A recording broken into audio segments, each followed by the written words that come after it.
So another useful knot to know on board when you're boating or chartering is what's called the figure of 8.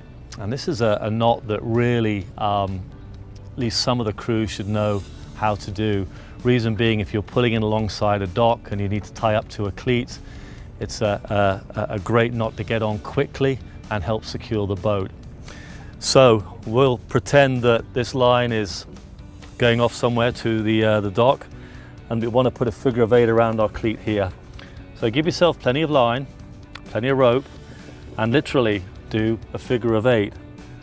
You go around the cleat, you bring it back over itself, and it actually looks like an 8.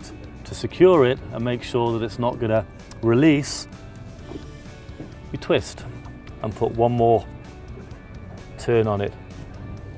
That then is not going anywhere.